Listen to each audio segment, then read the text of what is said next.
بسم الله الرحمن الرحيم قل هو الله أحد الله الصمد لم يلد ولم يولد ولم يكن له كفوا أحد. بسم الله الرحمن الرحيم. إن الحمد لله نحمده ونستعينه ونستغفره ونستهديه ونعوذ بالله من شرور أنفسنا ومن سيئات أعمالنا، من يهده الله فلا مضل له ومن يضلل فلا هادي له. أشهد أن لا إله إلا الله وحده لا شريك له، وأشهد أن محمدا عبده ورسوله. يا أيها الذين آمنوا اتقوا الله حق تقاته ولا تموتن إلا وأنتم مسلمون. يا أيها الناس اتقوا ربكم الذي خلقكم من نفس واحدة وخلق منها زوجها وبث منهما رجالا كثيرا ونساء، واتقوا الله الذي تساءلون به والأرحام إن الله كان عليكم رقيبا. يا أيها الذين آمنوا اتقوا الله وقولوا قولا سديدا يصلح لكم أعمالكم ويغفر لكم ذنوبكم، ومن يطع الله ورسوله فقد فاز فوزا عظيما. أما بعد، مسلمانانی بەڕێز و سەنگین، قوتابیانی خۆشەویست، خۆشحاڵ و بەختەوەرین پێتان گەیشتینەوە بۆ پێشکەشکردنی زنجیرەی بیر و بڕوا لە دیدگای قورئان و فەرموودە، ڕاوە و شەرحی نامیلکە و پەرتووکی یەکەم ثلاثة الأصول وأدلتها، کە گەیشتینە سەر پێشەکی دووەمی ئەو نامیلکەی کە دانەرەکە باسی سێ مەسئلەمان بۆ دەکا ئەو جارە و کە دەفەرمێ واجبە و پێویستە لەسەر هەر کەسێکی لە ڕەگەزی نێربی یان مێ بیان خوێنی و وەکووانە و گوێ لێ ڕابگری و فێریان ببی، کە مەسەلەی یەکەم لەسەری ڕاوەستاین و لە ئەڵقەی ڕابردوودا باسمان لێوە کرد تا گەیشتینە سەر ئەوەی گوتمان کە خوای تەعالە دەفەرمێ، دانەر دەفەرمێ وەلەم یەترکنا هەمەلە، خوای تەعالە أن الله خلقنا ورزقنا ولم يتركنا هملا. بێگومان و بەڕاستی خوای پەروەردیگار ئێمەی بەدیهێناوە، ڕزق و ڕۆزیمان دەدا و دایتی، و ئێمەشی هەروە ئیهمال نەکردیە و وازی لێ نەهێناوین بەبێ ئەوەی هیچ بەرنامەیەک و سیستەمێکمان بۆ بنێری. جاوشەی هەمەلەن دیارە هەمەل بە فەتحەی ها و میمەکەی بەمانای سودای دێ کە ئەو شتانەی مەتروک بوون و وازی لێ بهێندرێ و گوێی پێ نەدرێ و ئیهمال بکرێ. جا لە قورئانی پیرۆزدا هەمەلەن بەکار نەهاتووە، بەڵام سودەن بەکار هاتووە، کە خوای تەعالە لە سوورەتی ئەلقیامە دەفەرمێ ئەیەحسەب الئینسان ئەن یوترەکە سودا، ئایا ئینسانەکان و مرۆڤەکان وا حیساب دەکەن و دەزانن کەوا وازیان لێهێنراوە و بەرنامەیان بۆ نەهاتووە و فەرمانیان پێ بکرێ و لاندێک شت قەدەغە بکرێن بە دڵنیاییەوە وانییە خوای پەروەردیگار بەرنامەی ناردیە، یان وشەی عەبەثی خوای تەعالە لە قورئانی پیرۆز بەکارهێنایە کاوانە بەڵگەن بۆ ئەوەی ئەو قسە و وتانەی دانەری بەڕێز لە نامیلکەکەی فەرمووی وەلەم یەترکنا هەمەلە، خوای پەروەردیگار ئێمەی بەدیهێنا و ڕزق و ڕۆزی داینێ و ئێمەشی واز لێ نەهێناوە و ئیهمالمان بکا و بەرنامە و ڕێبازمان بۆ نەنێری یان پێغەمبەرانمان بۆ نەنێری عەلەیهیم السەڵات وەسەلام. لە سوورەتی ئەلموئمینون ئایەتی 115 خوا دەفەرمێ ئەفەحەسیبتم ئەنەما خەلەقناکم عەبەثا وەئەنەکم ئیلەینا لا تورجعون، ئایا ئێوە وا حیساب دەکەن و گومان دەبەن ئێوەمان بەدیهێناوە هەر ئاوا بەبێ ئەوەی بەرنامەتان بۆ بنێرین و بە عەبەث و بەبێ هیچ مەبەست و هەدەف و ئامانجێک، وەئەنەکم ئیلەینا لا تورجعون، و ئێوە ناگەڕێنەوە لای ئێمە نەخێوانیە. خوای تەعالە مانای ئاەتەکەی ئەوەی دەگەینی ئێوەمان ئاوا دروست نەکردیە و ئیهمالتان بکەین و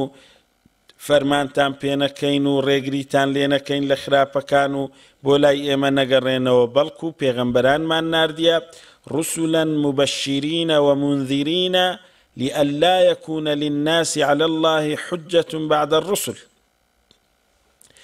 ئێمە پێغەمبەرانی مژدەدەر و ترسێنەرمان ڕەوانە کردیە تاوەکو لە دوای ڕەوانەکردنی پێغەمبەرانی مژدەدەر و ترسێنەر هیچ بەڵگەیەک بەدەست مەردوم و خەڵکیەوە نەمینێ. جاکەواتە بەڵێ ئێمە ڕۆژێک دادێ لە دوای ئەو ژیانەی بەسەری دەبین کە دەمرین زندیش دەبینەوە لە مەیدانی حەشر و حیساب لێ پێچینەوەمان بۆ دەکرێ و خوای پەروەردیگار جەل شەئنه ئەو فەرمانانەی پێی کردی ناگە جێبەجێمان کردبی پاداشمان دەداتەوە، ئەو قەدەغانەی کردیتی ئەگەر وازمان لێهی نابی پاداشتی وەردەگرین، ئەگەر ئەنجاممان دابی پەنا بە خوای رب العالمین ئەو کاتەی ئەگەری هەیە عەذابمان بدا، ئەگەری هەیە بە ڕەحمی خۆی لێمان بورێ و لێمان خۆش بێ. کەواتە بەڵێ خوای تەعالە کەوای فەرموو لە کۆتایی ئاەتەکەشدا لە دوای ئەو ئاەتەی دەفەرمێ أفحسبتم أنما خلقناكم عبثا وأنكم إلينا لا ترجعون فتعالى الله الملك الحق.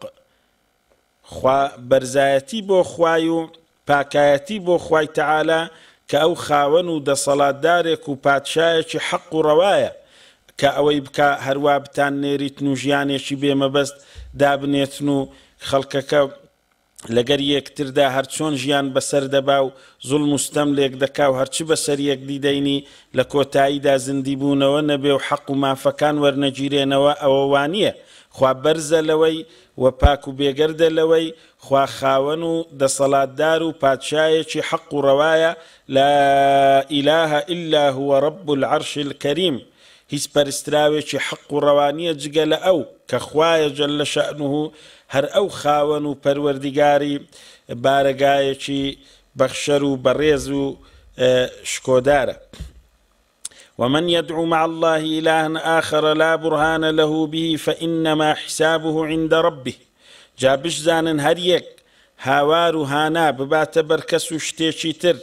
یان خوایەکی تر دابنێ پەنا بە خوای رب العالمین پەرستراوێکی تر لەگەر خوای پەروەردیگار هانای بۆ باولەبەری بپارێتەوە، هیچ بەڵگەیەکی بەدەست نییە بۆ ئەو کارەی کە دەیکاتن، هەر لە خۆڕایە و شەیتان پێی دەکا و هەوا و هەوەس و نەفسە، ئەوە حسابی دەکەوێتە لای خوای پەروەردیگار، شرک و هاوبەشی پەیدا کردێ و خوا تۆڵەی لێدەستینتەوە. کەواتە ژیان لێ پێچینەوەی لە دوایی لە دوا هەیە، هەروانیە ئێمەی خوای تەعالە ئیهمال کرد بێ و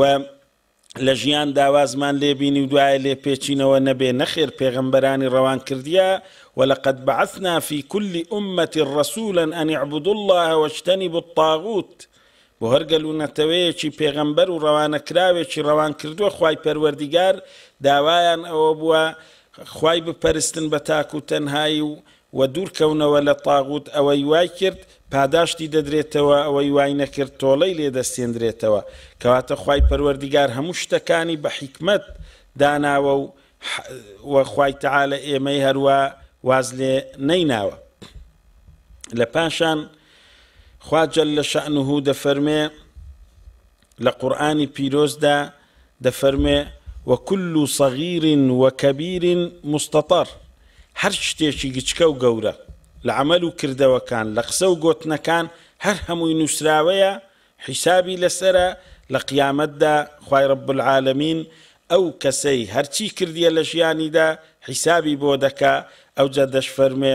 وأن ليس للإنسان إلا ما سعى. کەواتە مرۆڤەکان لەسەریانە کۆشەش بکەن، هەوڵ بدەن، ڕێگای پێغەمبەران بگرنە بەر عەلەیهیم السەڵات وەسەلام و تەنها خوای بپەرستن، شرک و هاوبەشی بۆ ئەنجام نەدەن. ئەو جار خوای رب العالمین ئەو کاتی لێپرسینەوەیان لەگەر دەکاتن و پاداشتیشیان دەداتەوە. کەواتە بەڵێ قیامەت هەیە و ئاوا ئیهمال نەکراینە و خوای رب العالمین پاداشتی ئەو کەسانە دەداتەوە کەوا چاکەیان کردیە و تەوحیدیان هەبووە و وەلا و بەڕائیان هەبووە و خوایان پەرستیە بە تاک و تەنهایی و ڕێگای ئیسلامیان تەواو گرتیتە بەر و ئەوانە پاداش دەدرێنەوە و لە لای خوای رب العالمین ئەوانش بە پێچەوانەوە کە بە دوای شەیتان و هەوا و هەوەس و نەفسیان کەتینە یان بە دوای ئەبوو جەهل و فیرعەونەکان کەتینە تۆڵەیان لێدەستیندرێتەوە. لپاشان دانەری بەڕێز دەفەرمێ بەل ئەرسەلە ئیلەینا ڕەسوولەن ئەوە وڵام و ڕۆنکردنەوەیە لۆ پێشە خۆی ئەن الله خەلەقەنا وەڕەزەقەنا وەلەم یەتروکنا هەمەلە خوا ئێمەی بەدیهێناوە جەلە شەئنوه بێگومان و بەڕاستی ئێمەی بەدیهێناوە دروستی کردوین و ڕزق و ڕۆزی داوین و ئێمەی ئیهمال نەکردێ و وازی لێ نەهێناوین بەڵکو چی کردیە بەل ئەرسەلە ئیلەینا ڕەسوولەن بەڵکو ڕەوانەکراوێکی بۆ ئێمە ڕەوان کردووە کە محەممەدە عەلەیهی السەڵات وەسسەلام فەمەن ئەطاعەهو دەخەلە الجەنە ئەوەی گوێڕایەلی فەرمانەکانی ئەو پێغەمبەرەی بکا و واز بێنی لە نەهی و قەدەغەکانی کە پێغەمبەر عەلەیهی السەڵات وەسسەلام پێی گوتیە بە دڵنیاییەوە سەرنجامەکەی ئەو کەسە دەچێتە بەهەشت ومن عصاه دخل النار هر یک سرپێچی فەرمانەکەی پێغەمبەری کرد عەلەیهی السەڵات وەسسەلام و وازی لێهێنا ئەمر و فەرمانەکانی جێبەجێ نەکرد و قەدەغەکانی ئەنجامدا و کردی ئەو کەسەش سەرنجامەکەی دەچێتە نێو ئاگری دۆزەخ پەنا بەخوای رب العالمین کەواتە ڕەوانەکردنی پێغەمبەری عەلەیهی السەڵات وەسسەلام و پێغەمبەران عەلەیهیم السەڵات وەسسەلام بۆ ئەوەیە ئێمە گوێڕایەلیان بکەوین و شوێنیان بکەوین وما آتاكم الرسول فخذوه وما نهاكم عنه فانتهوا خوای تعالى دەفەرمێ ئەوەی پێغەمبەر عەلەیهی السەڵات وەسسەلام بۆ ئێوەی هینایە و فەرمانتان پێدەکا لێی وەرگرن و جێبەجێ بکەن ئەوەی قەدەغەتان دەکا مەیکەن بۆ ئێوەیە چکە خوای تعالى دەفەرمێ وما أرسلنا من رسول إلا ليطاع بإذن الله هیچ پێغەمبەر و ڕەوانەکراوێکم ڕەوان نەکردیە ئیلا بۆ ئەوەیە فەرمان و ئەمرەکانی جێبەجێ بکرێتن بە مۆڵەت و فەرمانی خوای رب العالمین کەواتە داوامان لێکرایە ئێمە شوێنکەوتەی پێغەمبەری بین عەلەیهی السەڵات وەسسەلام ئەو بەرنامەی خوای تعالە بۆ ئێمەی ناردیە لە ڕێی پێغەمبەریەوەیە عەلەیهی السەڵات وەسسەلام کە ئاینی ئیسلامە كذا فرمي ومن يطع الله ورسوله يدخله جنات تجري من تحتها الأنهار خالدين فيها وذلك الفوز العظيم لسورة النساء آيات سيزدا خواده فرمي هر كسو يچك من صيغي عموما لهر قالو نتوي چي دابي لهر رقزي چي دابي هر رنگي چي هبي جوێڕایەلی فەرمانەکانی خوا و پێغەمبەری کرد عەلەیهی السەڵات وەسسەلام خوا سەرنجام دەیباتە بەهەشتانێک کە ئاویان لە ژێرەوە دەڕواتن و ڕووباری بە ژێرەوە دادێ بە هەمیشەیی تێیدا دەبن جا بەڕاستی ئەوە بردنەوەیەکی گەورەیە و لەولاشەوە خوای تعالە دەفەرمێ لە ئایەتی 14 ومن يعص الله ورسوله ويتعدى حدوده يدخله نارا خالدا فيها هەر کەس و یەکێکیش لە هەر ڕەگەزێکی بی لە هەر گەلوونەتەوەیەکی بی هەر ڕەنجێک بی سەرپێچی فەرمانەکانی خوا و پێغەمبەری خوا بکە عەلەیهی السەڵات وەسسەلام و سنوورەکان ببەزێنی ئەوەی خوا بۆی داناوە خوا دەیباتە ناو ئاگری بە هەمیشەیی کەواتە کافر و بێبڕوایەکان هەمیشەیی دەچنە ناو ئاگری دۆزەخ چونکە سەرپێچی فەرمانی خوا و پێغەمبەریان کردی عەلەیهی السەڵات وەسسەلام سنوورە خواییەکانیان بەزاندیە کەواتە بەو بەڵگەیەوە بە دیارکەت بە بەڵگەی قورئانی هەر یەکێک شوێنکەوتەی پێغەمبەری بێ عەلەیهی السەڵات وەسسەلام گوێڕایەلی پێغەمبەری بێ عەلەیهی السەڵات وەسسەلام لە دوای پێغەمبەری بڕوا عەلەیهی السەڵات وەسسەلام ڕێبازەکەی بەرنەدا بڕوای پێبینی بەڕاستگۆی بزانی لەو هەواڵ و خەبەرانەی هینایەتی و لە خۆی خۆشتری بووێ و سونەتەکانی دەست پێوە بگری قەدەغەکان واز لێبینی و نەهی و ئەوانی قەدەغەی لێکرایە نەیکە ئەوانەی فەرمانی پێکردیە پێغەمبەر عەلەیهی السەڵات وەسسەلام ئەنجامی بدا ئەو کەسە سەرنجامێکی باشی دەبێ و دەچێتە بەهەشت و خوا ئەوەی لێداوایە جەلە شەئنوه لێی ڕازی دەبێ ئەوەی بە پێچەوانەشەوە دژایەتی خوا و پێغەمبەری خوای بکە عەلەیهی السەڵات وەسسەلام ڕێبازی پێغەمبەر نەگرێتە بەر سەرنجامێکی خراپی هەیە و دەچێتە نێو ئاگری دۆزەخ و پێغەمبەریش عەلەیهی السەڵات وەسسەلام لە فەرمودەیەکی صەحیحدا کە ئیمامی بوخاری جێڕایتەوە بە ژمارە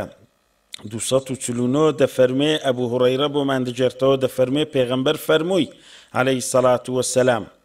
كل أمتي يدخلون الجنة إلا من أبى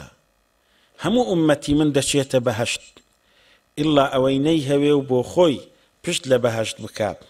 قالوا يا رسول الله ومن يأبى چێ هەیە پشت لە بەهەشت بکاو نەیوێ بچێتە بەهەشت ئەی پێغەمبەری خوا عليه الصلاة والسلام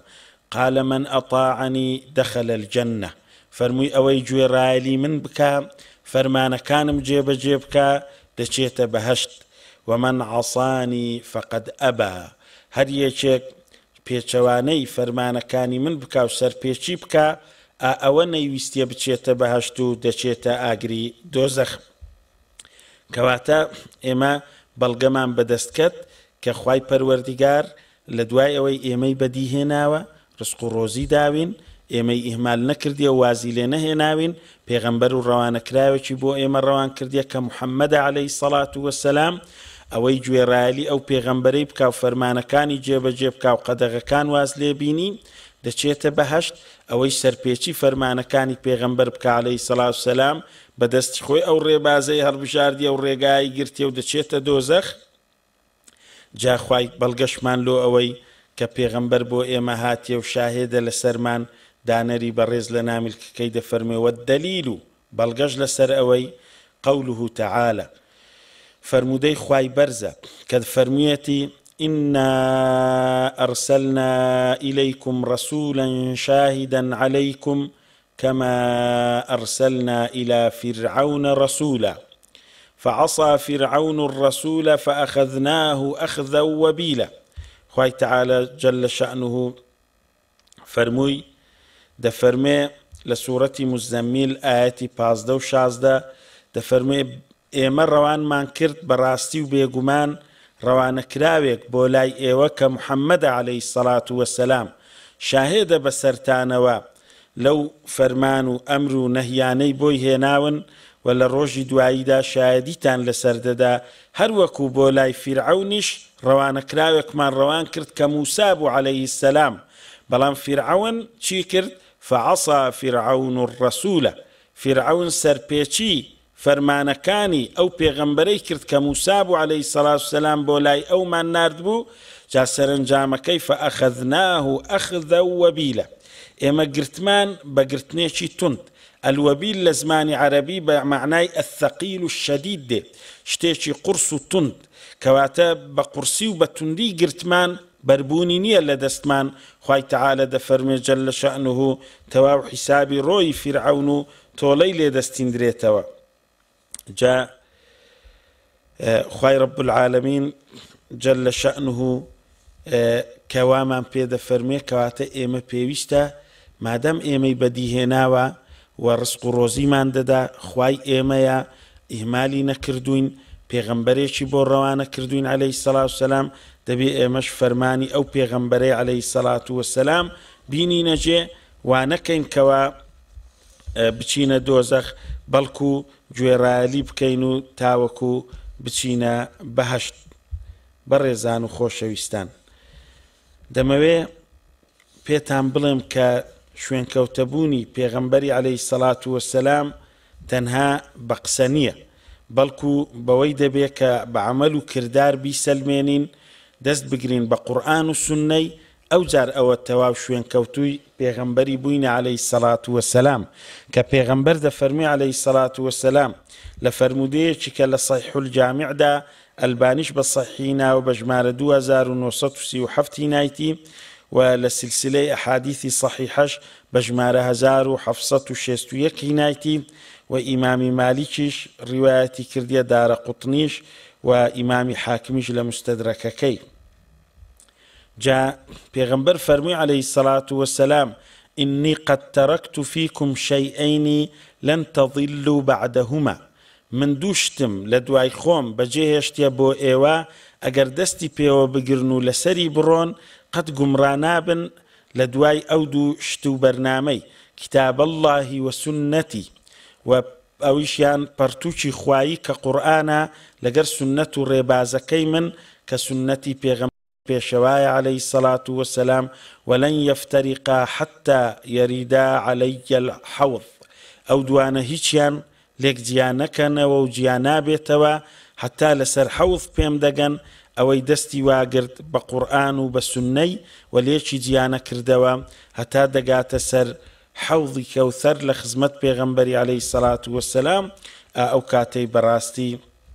پێغەمبەر شەفاعەت و تکای لۆ دەکا عەلەیهی سەڵات وەسەلام و ئەو کاتەی پێغەمبەر عەلەیهی سەڵات وەسەلام ڕێزی لێدەنێتن و پاداشتی خۆی ئەو کەسە وەردەگرێ. کەواتە ئێمە دەبی لە هەموو عیبادەت و پەرستشەکانیش چاو بکەین لە پێغەمبەری عەلەیهی سەڵات وەسەلام. بۆ نمونە لە نوێژ کە دەفەرمی سەڵلو کەما ڕەئەیتمونی ئوسەلی، ئێوە نوێژ بکەن هەر وەکو منتان بینی چۆن نوێژم کرد. سوپاس بۆ خوای پەروەردیگار ئەو زانا بە ڕێزانەی سەحابە و تابعی و پێشینانی چاک و تا بەدەستی ئێمەش گەیشتێ خوا پاداشتی هەمویان بداتەوە، فەرمودەکانیان لێک بژاردەش کردیەوە بۆیان هێناوین پێغەمبەر چی کردووە عەلەیهی سەڵات وسەلام لە ژیانیدا و چی فەرمووە،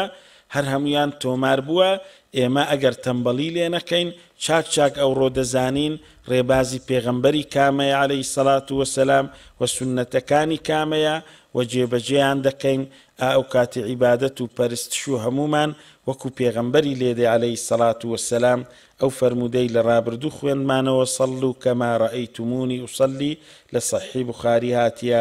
بە ژمارە 631. کەواتە بەڕێزان و خۆشەویستان، ئێمە لەسەرمانەکەوە پێغەمبەری پێشەوە عەلەیهی سەڵات وەسەلام شوێنی بکەوین و بەرنامەکەی جێبەجێ بکەین و سەرنجامەکەمان بەڵکو چوونە بەهەشت بێ و دوور بینەوە لە ئاگری دۆزەخ.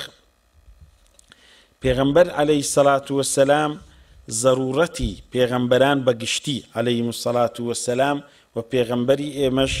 کە کۆتای پێغەمبەرانە عەلەیهیمو سەڵات وەسەلام و لە پاشان گەورەی هەمویانە، بەڕاستی وەکو ئەوەی وایە چۆن ئێمە پێویستمان بە ئاو و نانە بۆ ژیانمان، ئەوها بۆ ژیانی گیانی و ڕوحی و ئەخلاقی و ڕەوشتی پێویستمان بە پێغەمبەرانە عەلەیهیمو سەڵات وەسەلام، پێویستمان بە پێغەمبەری پێشەوایە عەلەیهی سەڵات وەسەلام. لە کۆتایی ئەڵقەی ئەو جارەدا تەنها ئەو نمونەی دەینمەوە. زانایان زۆر فەرمویانە، بەڵام ئەو نمونەی پێمان باشە کەوا بینینەوە ئەو زانە بەرز و بەڕێزە کەوا ئیبن القەییمی جۆزیەیە ڕەحمەتی خوای لێبی زۆر تەئکید دەکاتەوە و ئیبن تەیمیەش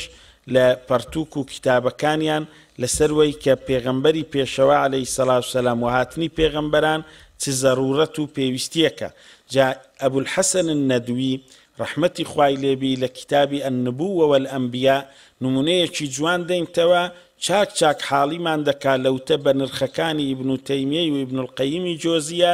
بۆ زەڕوڕەت و پێداویستی مرۆڤایەتی و کۆمەلگا بۆ پێغەمبەران عەلەیهیمو سەڵات وسەلام، بە تایبەت ئومەتی کۆتا زەمان بۆ پێغەمبەری پێشەوە عەلەیهی سەڵات وسەلام کە چەند پێویستیمان پێ هەیە.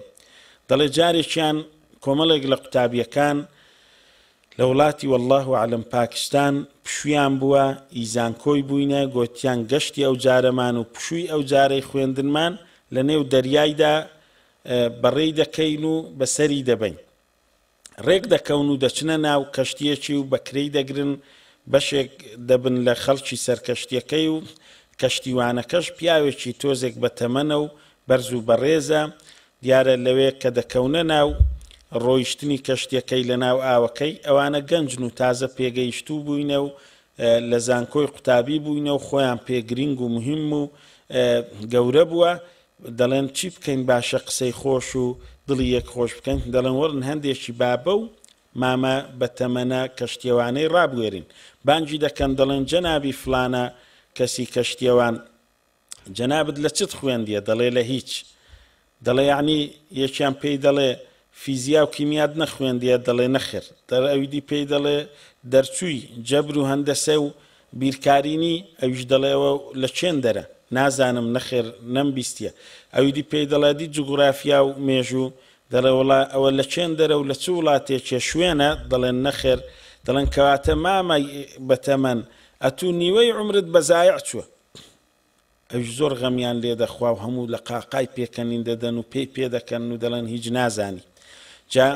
ئەویش کە کەشتیەکە دەکەوتە ناو شەپۆلی دەریای و شەپۆلی بەهێز دێتن و کەشتیەکە بەڕاست و چەپدا مەیلان دەکا و دەیوێ وەربگەڕێ، ئەویش ئەو کاتی دەڵێ کاتی تۆڵە سەننەوەیە، بانگی ئەو گەنجانە دەکا، دەڵێ ئێوەی بەڕێز لە چتان خیندیە؟ ئەو دەڵێ من لە بەشی فیزیای دەخوێنم لە زانکۆی، ئەو دەڵێ لە بەشی کیمیای، ئەو دەڵێ بیرکاری، ئەو دەڵێ جوگرافیا، ئەو دەڵێ مێژوو، جا دەڵێ ئەوەتان هەموو خوێندووە؟ دەڵێ بەڵێ. دەڵێ ئەدی علم و زانستی و لێزانینی مەلەوانی دەزانن و خوێندیتان؟ ئەوانیش دەڵێن نەخێر ناوەڵا نەمان خوێندیە. دەڵێ کەواتە عمر و تەمەنی ئێوە هەمووی بەزایع چووە، لەبەرەوەی مەلەوانی نازانن ئێستا کەشتێکە ئەگەر وەربگەڕێ دەکەونە ناو دەریا و ئاوەکەی، ناتوانن قوتارتان ببێ و دەخنچێن. جا ئەبولحەسەن النەدوی دەفەرمێ قسەکە زۆر لەجێیە، خوێندنی هەر زانستی و عیلمێکی، هەر ڕێباز و بەرنامەیەک، هەر ئیش و کارێک لە ژیانتدا ئەگەر سوودبەخشیش بی، قەدەغە کراویش نەبی، هیچیان ناگاتە خوێندن و عیلم و زانستی وحی پێغەمبەران عەلەیهیم السەڵات وسەلام و پێغەمبەری پێشەوا عەلەیهی السەڵات وسەلام و شوێنکەوتەبوونی ئەویان عیلم و زانستی و لێزانینی مەلەوانیە. قوتارت دەکا لە هەموو شەپۆڵەکانی گومڕایی و بەدبەختی، قوتارت دەکا لە هەموو گومانەکان، دڵت ئاسوودە دەبێ، ژیانێکی خۆش بەسەر دەبەی، مرتاح دەبی لە بواری ڕوحی و معنەویدا، بە تایبەتی سەبر و ئارام دەگری لە ناخۆشیەکان، پاداش دووەردەگریەوە لە ڕۆژی دوایی، شوێنت دەبێتە بەهەشت، لە دۆزەخ بە دوور دەکەویەوە. ئەوەی ڕاست و دروست بووە بە دڵنیاییەوە لە خوای پەروەردگار و بەخشیشی ئەو بووە، ئەوەی هەڵەو کەم و کورتی بووە لە شەیتانی ئیبلیس و لە منی خاوەن تاوان و گوناهەوەیە. لەبەر خوای دەپاڕێمەوە لێم ببوورێ و ئێوەی بەڕێزیش لە دوعای خێر بێ بەشمان مەکەن تا ئەڵقەی حەفدەهەم کە پێتان دەگەینەوە لێرکوانەدا کۆتایی پێدەینین و پێتان دەڵێن وصلى الله وسلم على نبينا محمد وعلى آله وصحبه أجمعين والسلام عليكم ورحمة الله وبركاته.